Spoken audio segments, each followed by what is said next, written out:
بسم اللہ الرحمن الرحیم۔ السلام علیکم دوستوں میں ہوں احمد عثمان اور آپ دیکھ رہے ہیں سعدی وائس یوٹیوب چینل۔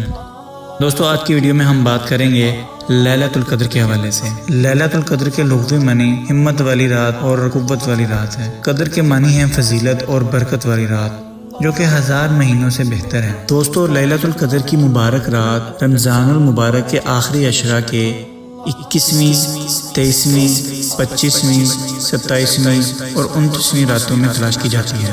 جو یہ 5 راتوں میں جاگے گا سمجھو اس نے اپنے رب کو راضی کر لیا۔ اسی رات لوگوں کو معاف کر دو اور اپنی جولی کو خدا کی نعمتوں سے بھر لو۔ خوش بختی ہماری پھر آیا ہے رمضان، حق اس کا ادا کرنے کی توفیق دے رحمان۔ شب قدر کی فضیلت۔ دوستو شب قدر کی فضیلت بیان کرتے چلیں۔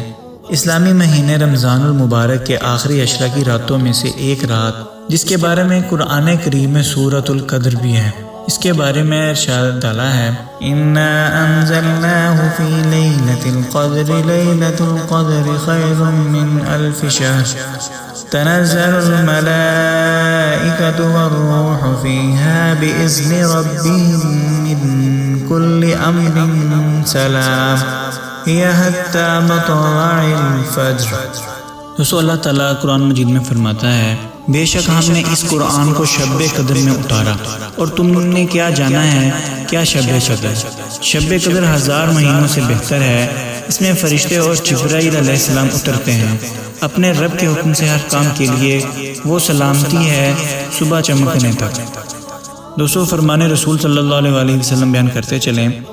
حضرت ابو ہریرہ رضی اللہ تعالیٰ عنہ سے مروی ہے کہ رسول کریم صلی اللہ علیہ وسلم نے فرمایا جس نے لیلۃ القدر میں ایمان و احتساب کے ساتھ قیام فرمایا اس کے گزشتہ گناہ معاف کر دیے جاتے ہیں۔ رسول کریم صلی اللہ علیہ وسلم کا ارشاد ہے کہ میری امت میں سے جو مرد یا عورت یہ خواہش کرے کہ میری قبر نور کی روشنی سے منور ہو، اسے چاہیے کہ ماہ رمضان کی شب قدر میں کثرت کے ساتھ عبادت ایسی بجا لائے تاکہ اس کی متبرک رات کی عبادت سے اللہ تعالیٰ اس کے نامہ اعمال سے برائیاں مٹا کر نیکیاں عطا کرے۔ حدیث نبوی ہے، حضرت عائشہ رضی اللہ تعالیٰ عنہ بیان کرتی ہیں کہ حضور کریم صلی اللہ علیہ وسلم نے فرمایا رمضان کے آخری عشرے کی طاق راتوں میں اس رات کو تلاش کرو۔ ایک اور جگہ رسول کریم صلی اللہ علیہ وسلم نے فرمایا یہ مہینہ تو تم پر آیا ہے، اس میں ایسی رات ہے جو شخص اس سے محروم رہا وہ ہر بھلائی سے محروم رہا۔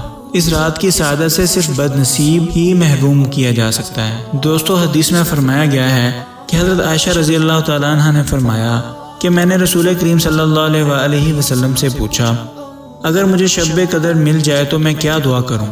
تو آپ صلی اللہ علیہ وسلم نے فرمایا کہ یہ دعا پڑھو اللہم انک عفو تحب العفو فاعف عنی۔ جس نے ان طاق راتوں میں عشاء کی نماز ادا کی گویا اس نے نصف رات قیام کیا۔ اللہ تعالیٰ نے اس رات کی فضیلت میں پوری سورت نازل فرمائی ہے۔ اس سورت میں شب قدر کے مقصود فضائل بتائے گئے ہیں۔ رسول کریم صلی اللہ علیہ وسلم نے فرمایا کہ اس رات میں جب چاند نکلتا ہے تو ایسے ہوتا ہے جیسے بڑے تھال کا کنارہ۔ باہ والا مسلم 1170۔ شب قدر آسان اور معتدل رات ہے جس میں نہ گرمی ہوتی ہے اور نہ سردی۔ صبح کا سورج اس طرح طلوع ہوتا ہے کہ اس کی سرخی مدھم ہو جاتی ہے۔ اس رات کی علامت یہ ہے کہ رات کھلی ہوئی اور چمکدار ہوتی ہے، صاف شفاف ہوتی ہے۔ دوستو آج کی ویڈیو میں بس اتنا ہی۔